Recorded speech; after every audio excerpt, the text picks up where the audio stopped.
పశువుల కాపు అంటే మన సాంప్రదాయ వ్యవసాయంలో ముఖ్యమైన భాగం. గడ్డిని, పచ్చిక పొలాలను, వాటి ఆరోగ్యాన్ని కాపాడుతూ పశువులను సజీవంగా ఉంచడం కాపరుల కర్తవ్యం. ఈ దినాన ఒక పశువుల కాపరితో అయితే అడవి ప్రాంతానికి అయితే ప్రయాణం చేయబోతా ఉన్నాను. అక్కడ వెళ్ళాక వాళ్ళు ఎలా వ్యవహరిస్తారో, ఎటువంటి పరిస్థితులను ఎదుర్కొంటారు, ఎటువంటి దృశ్యాలు మనకు కనబడతాయి, ఆ దృశ్యాలను మీకు చూపించాలన్న ప్రయత్నాన్ని అయితే నేను చేస్తూ ఉన్నాను.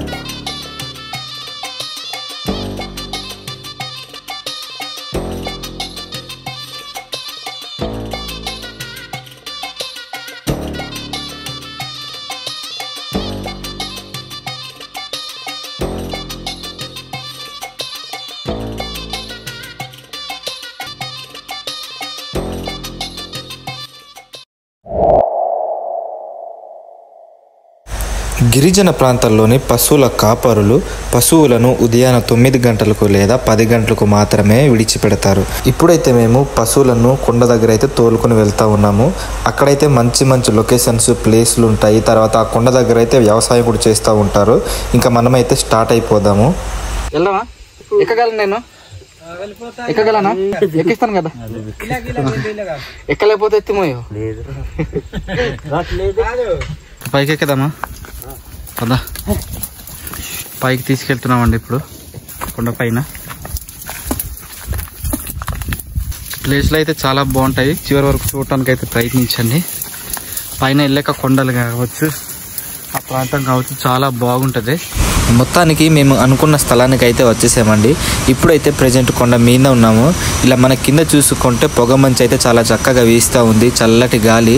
ఈ ప్లేస్ అయితే చూడటానికి చాలా బాగుంది. ఈ ప్లేస్లోనే నాన్నగారు అయితే ఒక్కరే వచ్చేవాళ్ళంట.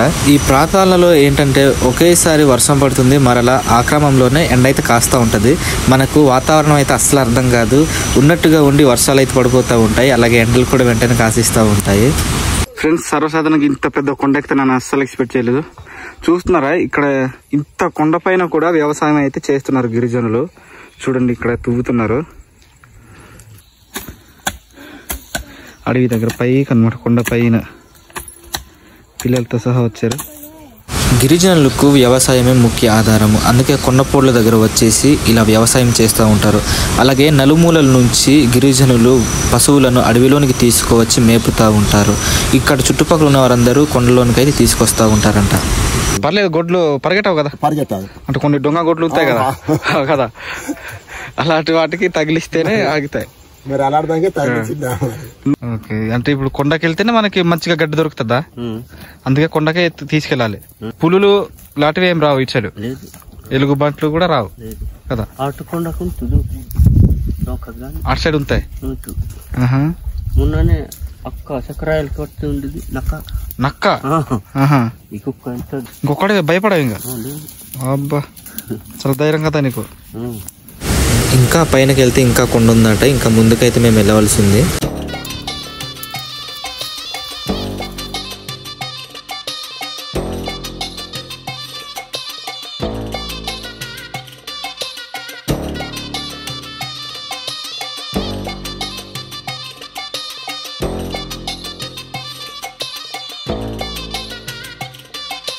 ఇక్కడ ఏంటంటే ఎండ ఉన్నట్టుగా ఉంటది, మరలా వెంటనే వర్షం అయితే పడిపోతుంది అనమాట. అలా ఉంటది. ఎప్పుడు వర్షం పడుతుందో, ఎప్పుడు ఎలా ఉంటుందో చెప్పలేము. గిరిజన ప్రాంతంలోని వృద్ధులైనా సరే యవ్వనాలు ఉన్న రీతిగా వ్యవసాయం అయితే చేస్తూ ఉంటారు.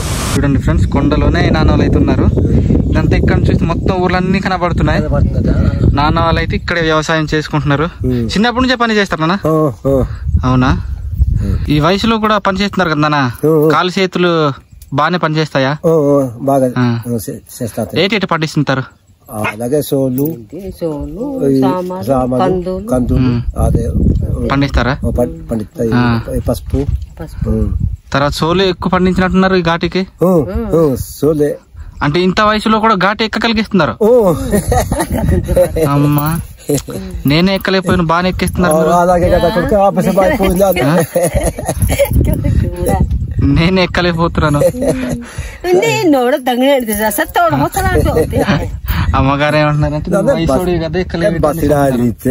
గిరిజనులు ఏ మూలలో వెళ్ళినా ఇష్టంగా పండించే పంటలు ఏవైనా ఉన్నాయి అంటే సోలు, తర్వాత కందులు, సామన్లు. వీటిని గిరిజనులు ఎక్కువ ప్రేమగా ఇష్టంగా పండిస్తూ ఉంటారు.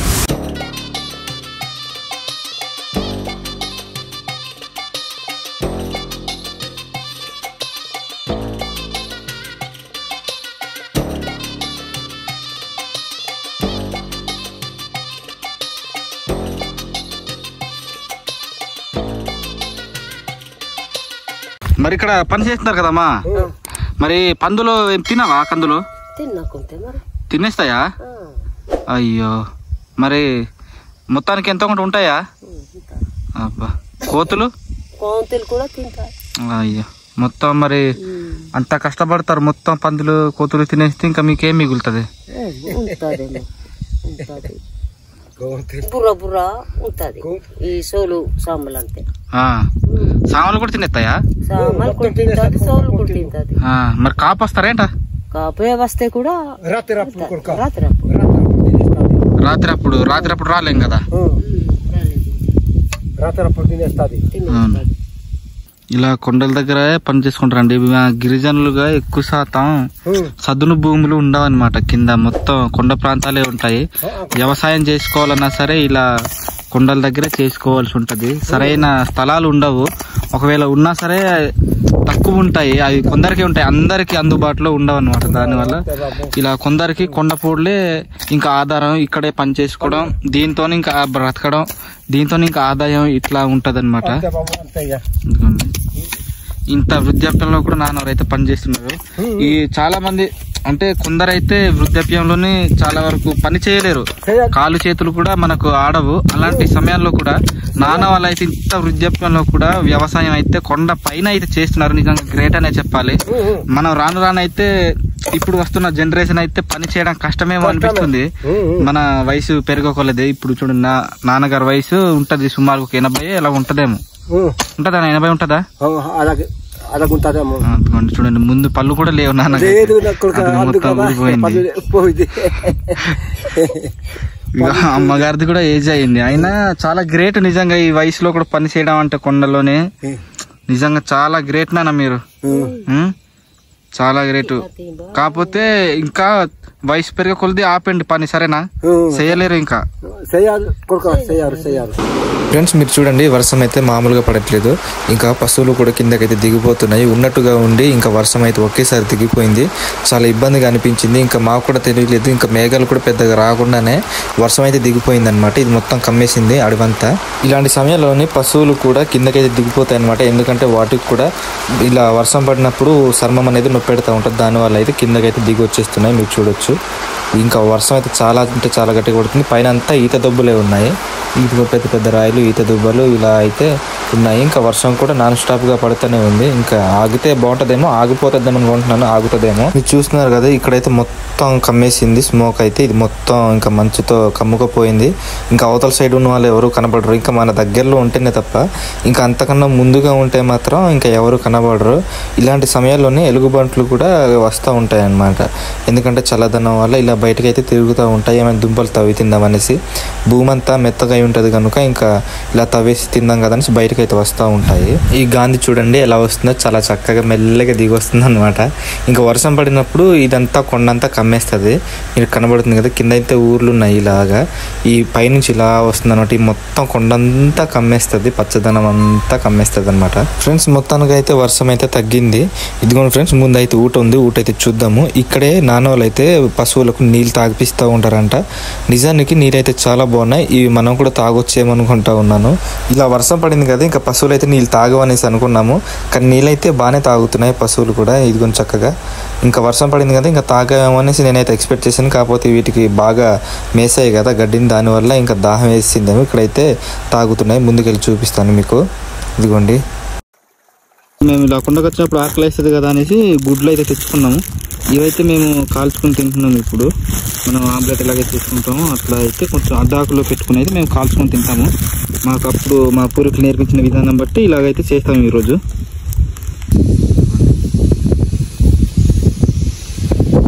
అడ్డాకులతోనే ఇలా అయితే ఒక పాత్రలాగా అయితే చేసుకోవాలి. ఇలా చేసుకున్న తర్వాత ఇక్కడ గుడ్లు అయితే మనం పేలగొట్టి అక్కడ ఎందులో వేసుకొని ఇప్పుడైతే మేము కాల్చబోతున్నాము.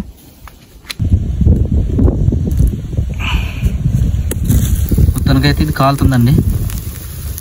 మొత్తం ఇలా పెట్టుకొని ఇలా కాల్చుకోవాలన్నమాట. మనకు మట్టి పాత్ర ఉంటే చక్కగా చేసుకోవచ్చు.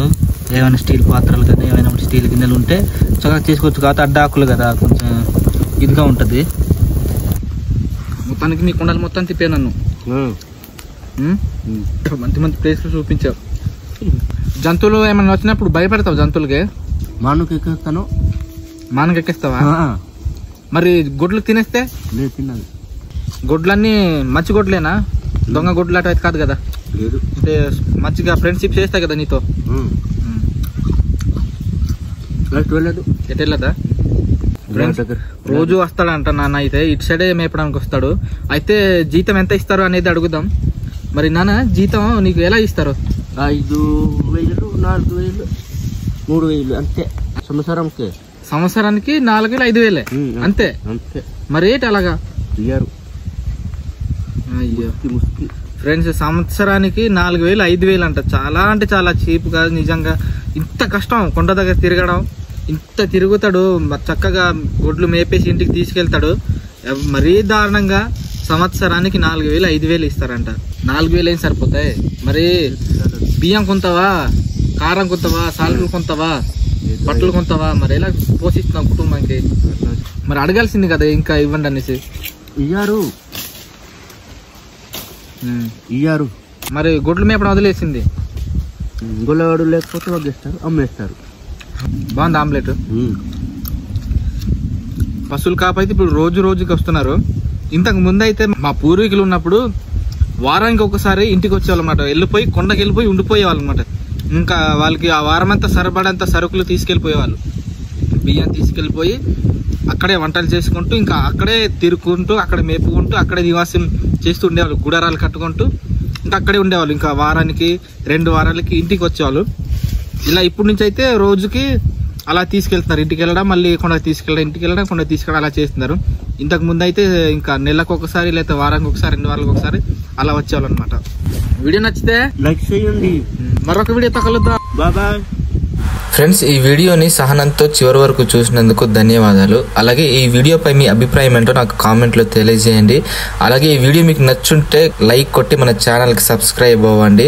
అలాగే ఇంకా ట్రైబల్కి సంబంధించిన విషయాలు తెలుసుకోవాలనుకుంటే మన ట్రైబల్ రూట్స్ నాని యూట్యూబ్ ఛానల్ని ఇప్పుడే సబ్స్క్రైబ్ చేసుకోండి.